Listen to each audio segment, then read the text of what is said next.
3 orang lainnya ke Tanzania. Nah, untuk baru jurusan ini ya di Afrika Timur sampai ke Jogja pun kita study tour aja tuh bisa tawuran loh. Solid banget kan kita gitu, apalagi dengan basis-basisnya itulah, salah satunya ini ada basis 52 gitu. Intinya mungkin buat bawa ke Jakarta, buat modal di Jakarta kali ya gitu. Nah, itu kan disebutnya lab kalau di kita kan, karena di pendidikan gitu, lab bengkel gitu. Jadi gue jadi instruktur lab itu. Gue S2 jurusan Human Movement Science. Human Movement Science. Iya, terus di Belanda.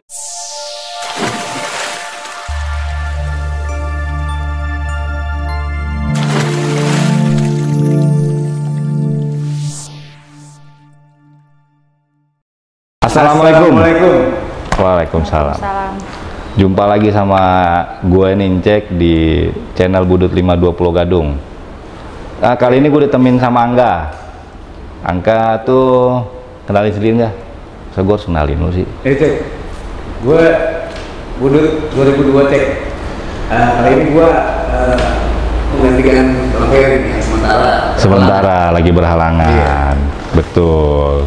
Kita masih di tema nostalgia, tapi dengan narasumber yang beda. Sepertinya akan ada kisah inspirasi nih. Yang mungkin kali ini kita narsumnya perempuan nih. Iya. Mau bahas apa sih? Kisah inspirasi. Inspiratif ya. Kita minta nanti narsum kita buat berbagi. Begitu. Siapa narsum kita? Kenalin dulu Angga. Kenalin dulu. Silakan. Oke, gue langsung Kenalin, ya.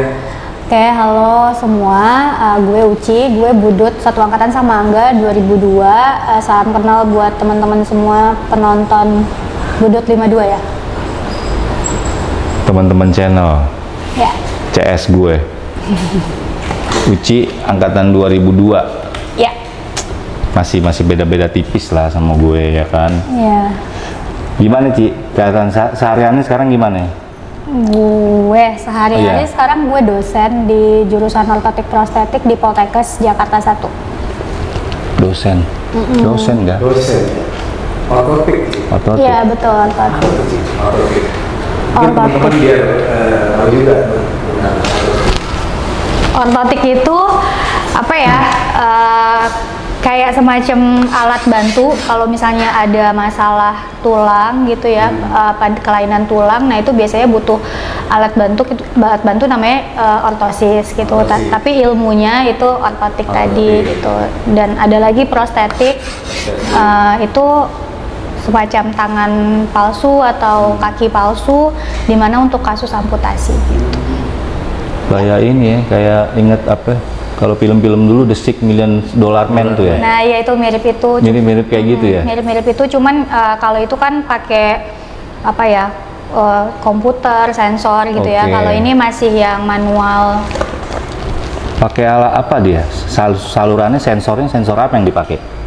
Kalau yang di kayak di film-film itu tuh biasanya kayak sensor apa ya? Kayak chip prosesor yang kayak ada komputer nyambung-nyambung ke komputernya. Nah, cuman kan kalau kita kan Indonesia kan masih negara berkembang ya, jadi masih yang basicnya ortosis dan prostesis itu gitu. Cuman di dunia itu memang udah banyak banget tuh kemajuan-kemajuan ya. Salah satunya kayak yang dicontohin di film-film yang Bionic Hand lah, apa gitu ya. Ngeri. Dulu SMA-nya IPA. Iya, gue IPA 4. Terus lulus dari SMA, kuliahnya di mana? Nah, gue lulus SMA itu sebenarnya kuliahnya nggak langsung ke ortotik prostetik ini nih, enggak. Gue itu dulu fisioterapi di UI kan gitu. Di UI, terus lulus dari sana gue sempat kerja 2 tahun di rumah sakit. Lalu ada program beasiswa dari Kementerian Kesehatan, di mana dananya itu dari Nippon Foundation Jepang. Nah, itu gue diberangkatkan dengan 3 orang lainnya ke Tanzania. Nah, untuk baru jurusan ini ya di Afrika Timur, untuk jurusan ini yang ortotik prostetik ini yang gue bahas ini gitu. Oke, keren banget sih. Alhamdulillah ya. Gue dulu mau ngikut beasiswa nggak dapet gue. Ada tips and tricksnya. Ada tipsnya ya. Nanti mungkin kita bisa bahas ya nanti. Nanti lo bagi nih Ya, CS-nya Budut 52 Pulau Gadung channel. Buat teman-teman semua channel 52. Karena berhubung lu juga anak budut dulunya kan, Iya. ya kan, pasti lu kalau kita flashback kita nostalgia nih, zaman dulu sekolah. Apa yang masih lu inget dulu di budut dulu, Ci? Kalau misalkan kita ngomong budut ya, nggak usah kayak gue ditanya, semua orang juga pasti image-nya langsung ke kayak tawuran ya, yang diingat gitu kan. Gitu juga sih sama gue gitu, kayak banyak sih hal-hal yang apa ya namanya, kita seharinya 3 tahun di budut itu ya tawuran itu bagian dari kesehariannya kita kan gitu. Udah kayak makan ya? Iya, udah kayak kebutuhan. iya, ibaratnya satu minggu ya, satu minggu pasti deh ada gitu kan gitu. Iya. Jadi ya yang diingat yang paling ini sih itu, selain mungkin yang lainnya ya mungkin lo pun sama enggak juga pasti banyak lah yang di ekskul atau dengan guru-guru dan lain-lain. Tapi kalau misalkan yang kayak berkesan ya pasti itu. Nah, coba lu bagi dong sama kita cerita Pengalaman ya. dulu ya, pengalaman waktu di sekolah. Apa yang bikin mungkin lu nggak lupa, terus lu bikin kesel. Ada nggak lu punya cerita-cerita kayak begitu? Atau jangan-jangan lu pelaku lah? Kalau pelaku sih mungkin enggak ya, karena kan kalau cewek kan juga jarang kan ikut tawuran gitu ya. Tapi ibaratnya tersituasikan di tengah-tengah itu ya pasti gitu Saksi kan. hidup, Cek. Saksi hidup Saksi gitu hidup. kan, menyaksikan ibaratnya ada batu bertebaran kalau kita pulang nih kan, misal pulang sekolah kan biasanya kan udah kejadian tuh tawurannya gitu kan.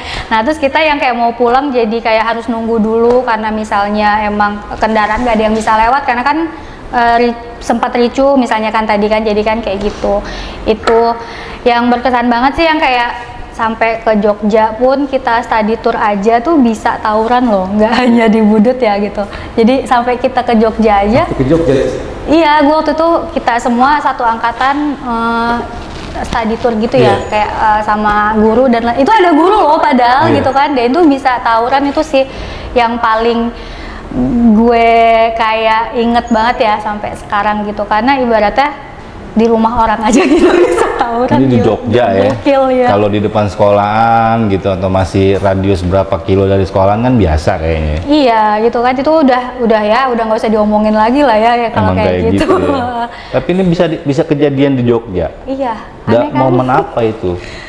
Momennya sih gue nggak tahu persis ya momennya gimana, tapi yang gue inget itu teman-teman kita nih angkatan kita tuh yang kalau nggak salah tuh Hendra gitu, Ersyad, siapa lagi? Lo inget nggak? Ya kan, iya gitu. Itu Erwin, ada pokoknya rame lah, Black segala macam. Itu kayak ibaratnya satu anak-anak angkatan kan kayak solid banget kan kita gitu, apalagi dengan basis-basisnya itulah, salah satunya ini ada basis 52 gitu. Jadi ya namanya budut itu ya emang yang gue salutin sih mungkin solidaritas ya, yang kita bawa selalu gitu kan, kayak gitu. Nah di Jogja itu kayaknya sama ributnya itu sama anak Jogja. Nah kebetulan gue saksinya itu adalah karena yang dikunjungin sama anak Jogja itu teman sekamar gue, kan sepupunya dia di Jogja, cowok, disamperin teman sekamar gue, Asri namanya kan. Terus udah gitu disamperin, terus kayak nggak tahu gimana ceritanya teman-teman kita yang cewek-cewek yang cantik-cantik kan itu pulang dari abis berenang di losmen kan, karena kita banyak kan, losmennya ada banyak kan, cuma satu losmen. Nah cuman yang ada kolam berenang itu cuman losmen yang di mana gitu. Nah jadi teman-teman yang di losmen gue ini berenang lah ke sana kan, terus pulang dengan ya kayak biasa lah, habis berenang kan pasti pakaiannya biasa aja kan, nggak yang gimana-gimana. Terus datang, terus ya mungkin yang cowok-cowok ini namanya cowok kan, nuraninya cowok gimana kalau ngelihat ada cewek yang seger gitu kan, kelihatannya cakep. Terus mungkin dilihatin, gue nggak tahu sih kan karena gue nggak ngelihat ada duduk di sana. Nah cuman mungkin teman-teman kita kan protektif banget ya, yang tadi gue bilang kita solidnya itu tinggi ya. Anak-anak yang cowok tuh ngeprotekin teman-teman yang cewek banget kan. Mungkin ngerasa nggak seneng kali, mungkin ngelihat lo kok ngeliatinnya gimana, mungkin gitu, gue juga nggak tahu. Akhirnya ribut lah gitu kan. Nah pas ribut itu sebenarnya orang itu pulang tapi bawa lagi temennya lebih banyak lagi. Nah itu yang waktu itu yang sampai nambah gitu. Nah itu yang sampai lagi ya, banyak pasukan lagi. Nah itu yang sampai guru kita tuh sampai keluar. Nah yang awal beranteman itu belum keluar sebenarnya guru-guru kita, cuman pas dia bawa pasukannya lebih banyak lagi, kayak anak motor gitu ya, kayak bermotor datang, terus ngebalikin meja depan losmen gitu loh kan, kaca kan bunyi tuh perang gitu kan, terus guru langsung keluar, yang gue inget ya kayak itu Bu Ernita apa siapa ya, guru kita yang berhijab itu sampai keluar pakai daster, lupa pakai hijab tapi jadi dasternya pendek tapi atasnya kayak bergo gitu loh, kayak kocak banget nggak sih, gue yang kayak nggak bisa gue lupain sih itu sampai kita bisa tawuran. Ada korban nggak waktu itu?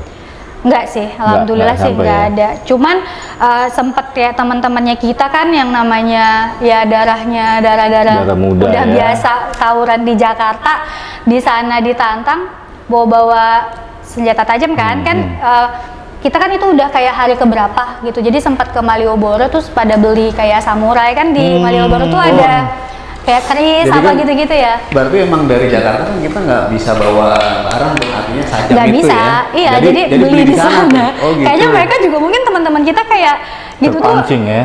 Iya, mungkin mereka intinya mungkin buat bawa ke Jakarta, buat modal di Jakarta kali ya gitu. Tapi jadi kepake di sana. Tapi untung nggak kepake sampai jatuh ada korban sih, alhamdulillahnya gitu. Serem banget kan kalau sampai kayak gitu. Iya. Mungkin karena guru-guru juga langsung keluar kan, jadi langsung kalau nggak keluar sih mungkin nggak tahu deh, mungkin kebayang emang ya kalau di tempat luar, tapi itulah budut ya. Kejadian itu seritur kita gimana?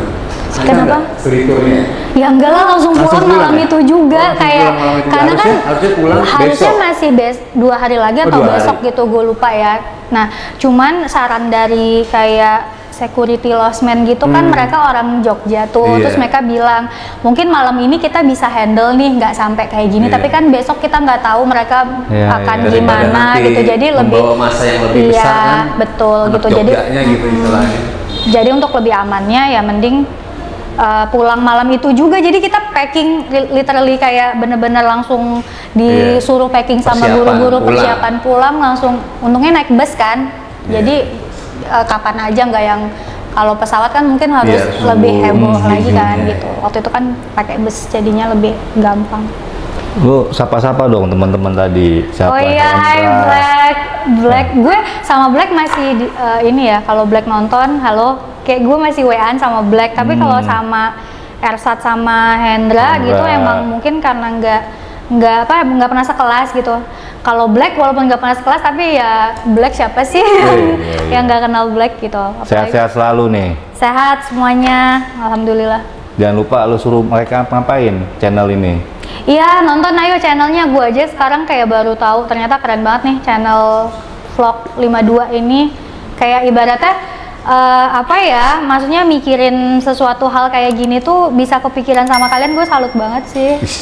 Yang penting jangan lupa lo like, komen, sama subscribe gitu Ci ya. Iya, like, komen, dan subscribe ya, jangan lupa. Gila, ini keren nih ceritanya nih. Keren sih.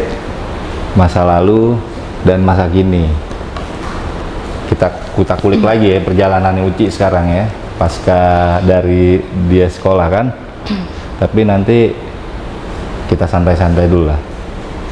Kita break dulu nih. Nanti kita lanjut lagi. Siap. Jangan lupa tetap pantengin di channel Budut 520 Gadung. Keren nih Ci ya cerita lo ya.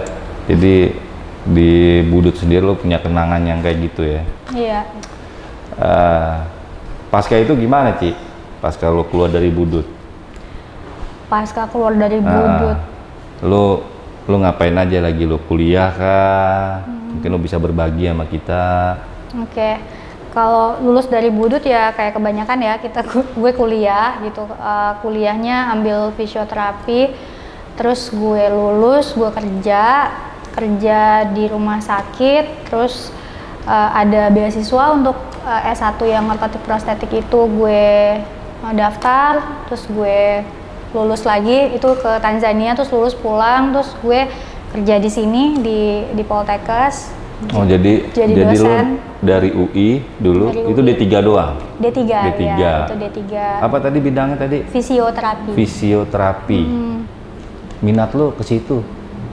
Iya. Yang agak jarang juga kayaknya. Iya. Kenapa lo minat di situ? Sebenarnya sih gue tuh minatnya di kesehatan ya, karena keluarga dari bokap itu ada yang di dunia kesehatan gitu. Jadi dari dulu tuh sebenarnya gue pengen jadi dokter sih gitu. Cuman mungkin otak gue nggak sepintar itu.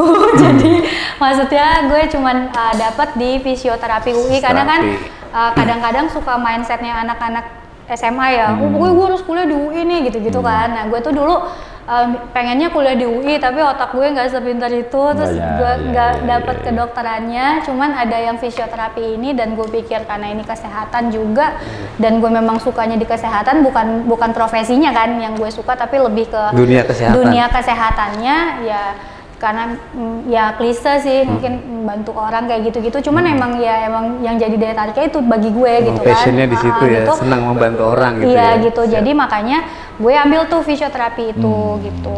Kuliah 3 tahun karena memang diploma 3 kan gitu. Terus gue lulus kerjalah di rumah sakit. Langsung kerja? Lulus ya langsung kerja. Atau lo lanjutin dulu S1? Enggak, gue kerja dulu 2 tahun di rumah sakit terus baru S1. Lanjut S1. Ya, gitu, langsung S1 itu.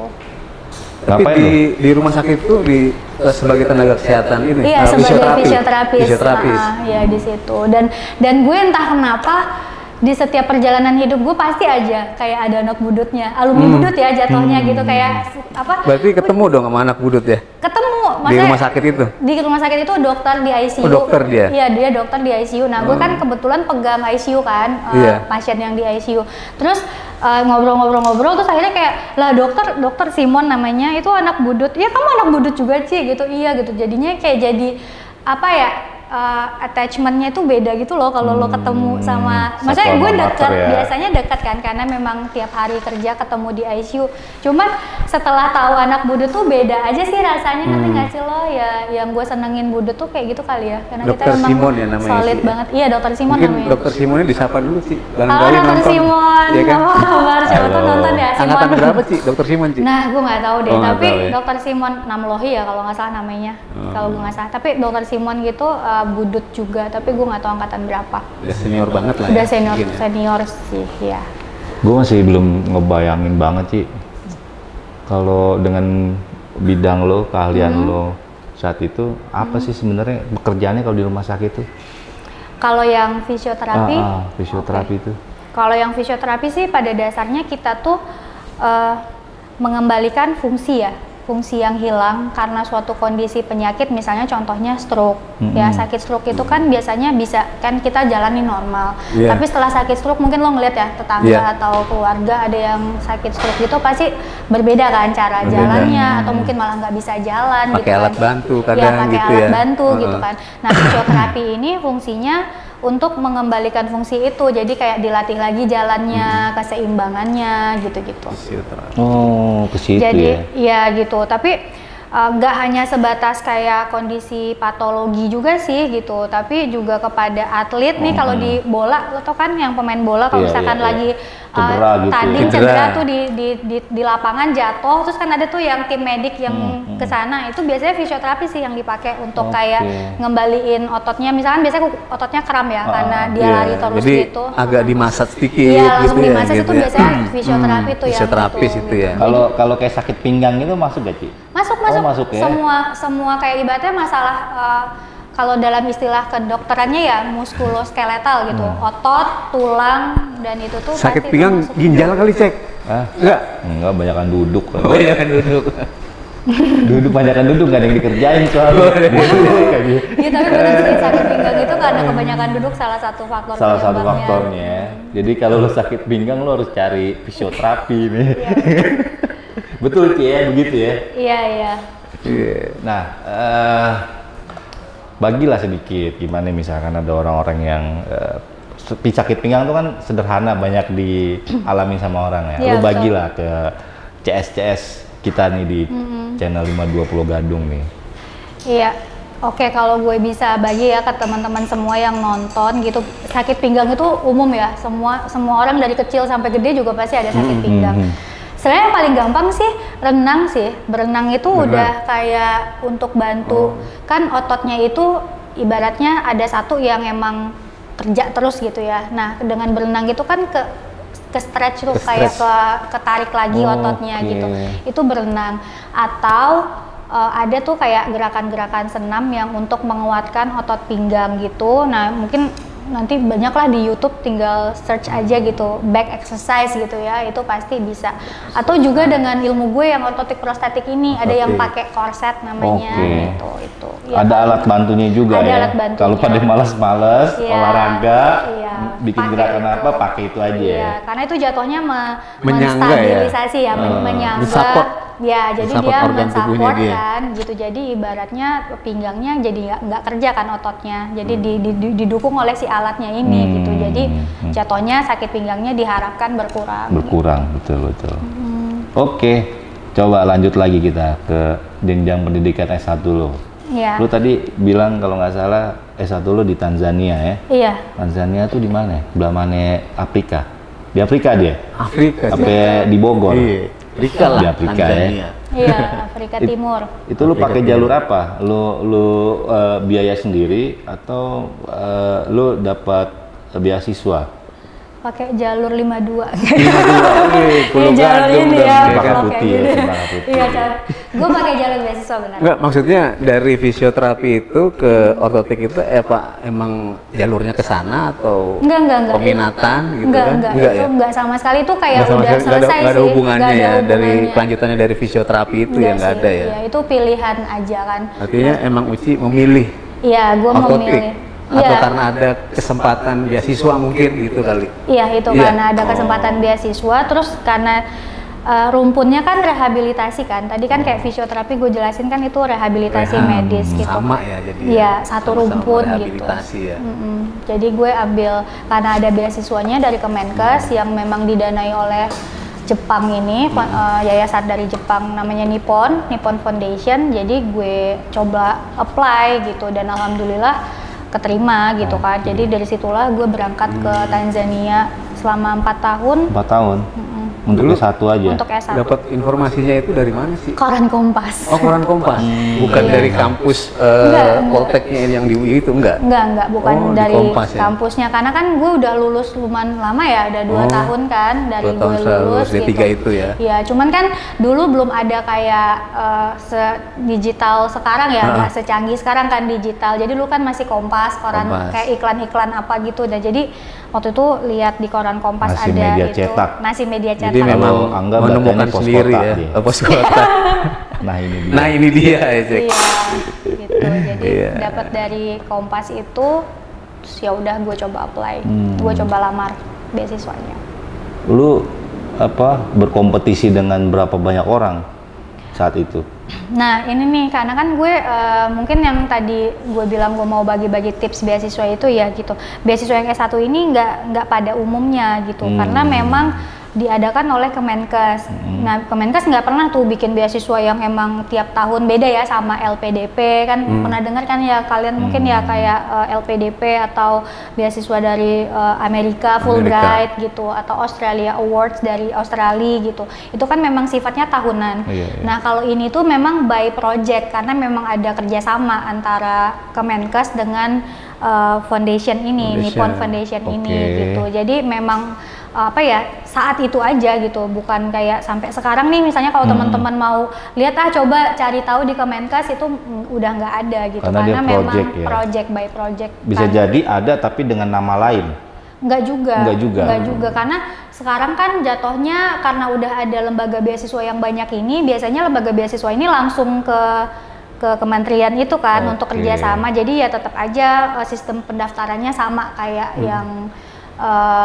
yang sekarang udah banyak gitu. Nah makanya tadi pas lo tanya berapa kompetisinya, karena memang itu kompetisinya sebenarnya nggak banyak sih, kayak cuma 50-an. Beda ya kalau sama yang sekarang kan bisa ribuan kan kompetisinya. Nah kalau yang itu tuh cuma 50-an, dan dia memang waktu itu mengambilnya dari yang memang sains aja lulusannya, yang memang IPA gitulah ya, IPA dan sejenisnya gitu. Nah waktu itu ada 50 dan memang mereka tergesa-gesa sih kayak gimana berangkat September. Jadi orang-orang ini harus diberangkatkan September sedangkan itu dibuka Juli gitu. Jadi memang mereka nggak punya waktu lama untuk ngumpulin banyak orang kan untuk membuka itu gitu. Jadi background beasiswanya itu yang dilihat dari ijazah SMA ya, bukan pendidikan terakhirnya Uci ya di D3 misalnya gitu. Waktu itu gue pakai yang D3. Oh D3. Karena dia waktu itu mintanya yang penting sains aja. Science. Boleh lulusan SMA boleh, atau boleh yang D3 udah boleh. ini, yang udah bekerja apa yang udah ada latar belakang yang kayak IPA gitu ya gitu. Nah cuman waktu itu karena memang ini bukan beasiswa yang tadi gue bilang yang kayak pada umumnya, yang daftar itu memang yang udah pada kerja semua, yang kayak udah bekerja di bidang kesehatan gitulah gitu. Iya jadi ya gitu. Jadi waktu itu Uci belum terikat sama ini ya, Kemenkes ya? Belum, waktu itu sebelum jadi, kalau sekarang kan gue udah PNS sekarang di udah Kemenkes PNS, kan gitu. Kemenkes. Dulu itu belum gitu. Belum. Jadi setelah studi S1 itu baru diangkat? Enggak juga. kayak gitu juga. Jadi sebelum gue diangkat itu tetap harus ada tes kan, jalur tes masuknya PNS kan, tes PNS. Iya gitu. Nah itu gue sebelum diikutin tes itu kerja dulu sama si NGO ini yang foundation yang kerja sama Kemenkes ini, namanya Exit kan. Jadi ada banyak pihak nih yang terlibat di sini yang Exit membiayai. Keluar. Bukan. Exitnya Apa EXSEED. Jadi dia dari Inggris. Exit gitu. Iya, nah dia dari Inggris. Cuman sumber dananya jadi dia tuh kayak NGO ya, kayak LSM-an gitulah, LSM-an tapi dari Inggris. Tapi yang sumber dananya dia dari Jepang yang si foundation ini. Jadi dia dikasih wewenang untuk mengolah dana ini gitu. Nah itulah dia pakai untuk mengirim kita ke Tanzania. Waktu itu ada yang dikirim ada 4 ya, 5 juga ada ya? akhirnya. Enggak, cuma Tanzania, aja. Terus pulangnya kita di hire sama mereka, jadi kayak gue kerja sama mereka, sama Exit ini, karena mereka kerja sama Kemenkes kan gitu. Berapa tahun itu? Kerja sama mereka gue dari gue lulus 2012 sampai 2014. 2014 gue ikut tes CPNS, terus gagal. Nggak harus kayak ibaratnya kita pasti harus gagal ya dalam kehidupan gitu. Jadi kayak nggak semulus itu. Gue gagal karena kewarganegaraan. Gue gagalnya kan ada 3 unsur. Nah terus gue gagal di unsur kewarganegaraan yang bagian pertanyaan KPPKN gitu loh. Nah itu gue nilainya nggak sesuai sama nilai lulusnya, abang lulusnya. Terus tahun depannya gue coba lagi, tes lagi. Karena memang harus, karena kan memang kenapa gue dikirim karena memang untuk itu tujuannya. Jadi kan gue harus coba lagi, dan gue coba lagi baru akhirnya lulus di tahun 2015. 2015 itu dengan ijazah S1. S1. Itu ada kiat dan triknya sendiri ya untuk bisa lulus PNS itu ya? Setelah mencoba, sebelumnya gagal gitu iya kan? Iya sih, lebih ke gue mungkin belajar kayak pasal-pasal ya, yang bab 37 bab itu, Undang-Undang Dasar 45 itu soalnya kan memang kayak gitu-gitu kan, kayak itu yang tadi Uci bilang lemahnya di kewarganegaraan tadi itu. Karena kan gue nggak hafal ya 37, kayak udah pelajaran SMA juga kan gitu, jadi udah lama dan gue juga nggak nyangka ditanya kayak gitu. Anyway, tapi udah lulus lah. Karena lo anak sains banget sih ya. Jadi nggak sempet ngapalin undang-undang. Enggak sih, SMA kita juga ada PPKN kan. Cuman pas SMA IPA gitu masih ada nggak sih? Kalau gue sih dapet ya? Tata negara. Oh iya. Tahu gue di IPA kan cuma berapa hari gitu, gue males. Oh iya, lo pindah. Gue keluar pindah ke. Oh gitu. Ke IPS. Kalau ada bahasa waktu itu kayaknya gue milih bahasa. Bahasa. Kayaknya nggak ada bahasa. Nggak ada sayangnya. Oke, balik lagi ke. Pas di PNS tadi. PNS bener. Setelah jadi PNS langsung dinasnya di mana gitu? Di sini. Langsung jadi dosen? Enggak. Jadi nggak bisa kan kalau jadi dosen S1. Tapi gue jadi istilahnya instruktur lab. Jadi kayak ini kan ada laboratoriumnya nih kan, kayak buat bikin kaki palsu tuh ada bengkelnya gitu-gitu. Nah itu kan disebutnya lab kalau di kita kan, karena di pendidikan gitu, lab bengkel gitu. Jadi gue jadi instruktur lab itu gitu, karena masih S1 kan. Kalau di Kementerian Pendidikan dan Budaya Mendikbud gitu bilangnya kan untuk dosen minimal S2 kan. S2 betul. Nah makanya itu kenapa gue nyari beasiswa lagi agar gue bisa jadi dosen, gue harus S2 nih gitu kan. Emang lu pengen jadi dosen ya? Atau mau nggak mau kan, karena kan mau. gue kerja di sini sebagai pendidik kan jatuhnya. Nah kalau mau naik jenjang karirnya ya dari kan nggak mungkin gue jadi instruktur terus-terusan kan gitu. Jadi gue mau jadi dosen ya harus memenuhi persyaratannya. Nah di mana sih? Di Poltekkes? Gue jadi dosennya, iya di Poltekkes Kemenkes Jakarta 1. Jakarta 1 ya. Poltekkes Kemenkes Jakarta 1 jurusan ortotik prostetik. Di daerah mana itu? Dari Cilandak ya? Cilandak, di dapur susu, dekat dapur susu. Oke. Gitu. Makin menarik ya. Kita ulas terus nih. Menarik cek. Makin Apa lagi nih cek? Ya karena ini kita kupas nih.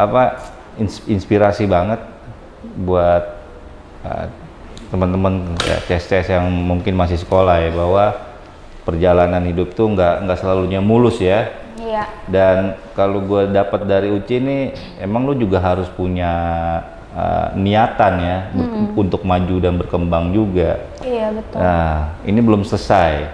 Tadi lu bilang untuk lanjut ke S2, kita mau tahu nih lu terpaksa karena saat itu lu udah berada di posisi lu jadi instruktur, atau ada pemikiran lain yang memang mendorong lo, ya memang gua harus jadi dosen gitu.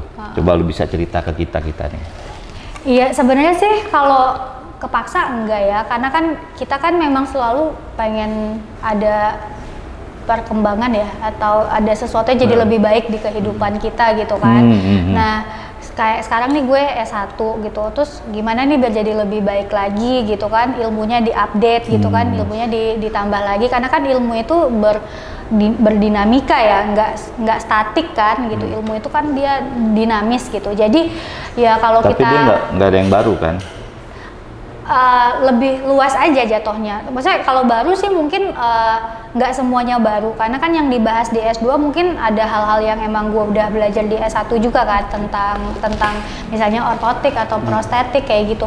Cuman melihatnya itu dari perspektif yang lebih luas lagi aja, kacamatanya jadi lebih luas lagi kan gitu. Makanya gue pengen ke S2, terus mungkin nanti kalau misalnya bisa S3 atau jadi profesor pun juga gue kayak pengen gitu. Cita-cita lo tuh ya? Cita-cita gue. Jadi cita-cita banget ya? Jadi cita-cita gue gitu. Ya insya Allah ya, mudah-mudahan dimudahkan jalannya sama amin, Allah amin. gitu. Amin. Kita doain mudah-mudahan lo bisa jadi profesor ya. Amin dan ya berguna Allah. untuk nusa dan bangsa. Amin.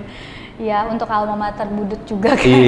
Karena gue tuh selalu bangga loh, nggak tahu kenapa ya. Gue tuh selalu bangga aja kayak dengan gue lulusan Budut gitu. Makanya gue sampai punya obrolan tahu di rumah sakit ada dokter yang Budut. Kenapa coba, kan nggak mungkin random banget ngomongin Budut kan. Karena emang gue tuh kayak gimana sih, nggak tahu sih, mungkin kita karena memang dididik 3 tahun dengan segitu solidnya kali ya gitu. Mungkin tawuran itu memang sisi negatifnya adalah itu, kayak berantemnya. Tapi sisi positifnya sih menurut gue kayak solidaritasnya nggak sih gitu ya, solid, kompak ya. Iya, nah makanya itu ambil sisi positifnya gitu, ambil yang solidnya ini, jangan ambil yang sisi berantemnya gitu kan. Manusia kan memang harus memilih kan gitu, gimana kita memilihnya aja gitu, karena nggak semua hal itu jelek all the way, bener-bener jelek gitu ya. Kayak tadi aja gue bilang tawuran itu di Budut tawuran, tapi nggak semuanya jelek. Tentang tawuran tuh nggak semuanya jelek gitu, solidnya itu sih yang gue pegang banget. Solid. Iya. Solid gak kita? Solid, solid dong. Sampai sekarang kan kita solid terus nih. Budut ya. Iya. Sih, S2-nya jurusan apa sih? Gue S2 jurusan Human Movement Science. Human Movement Iya. Science. Terus di Belanda. Belanda. Itu bahasa Jawa ya? Bahasa Jawa. Bahasa Jawa Kromo. Kalau di Indonesianya apa tuh, Ci? Human Movement Science itu di Indonesia juga kan kadang-kadang kalau di translate diterjemahkan Indonesia itu kedengarannya ilmu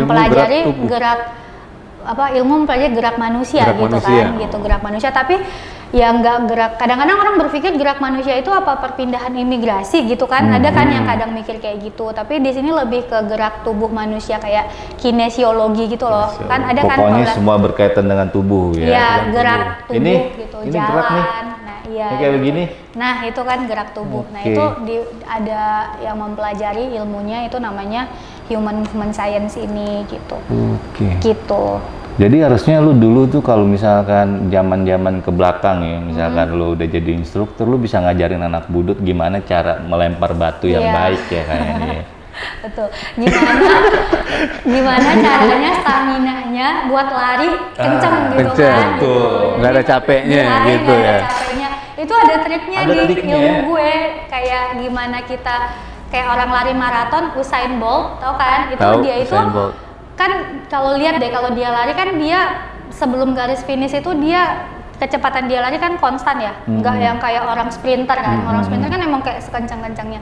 Itu tuh sebenarnya dia ngejaga biar dia itu dalam ilmu kedokteran ya, itu laktat, asam laktat. Asam laktat itu yang bikin kita capek otot kita.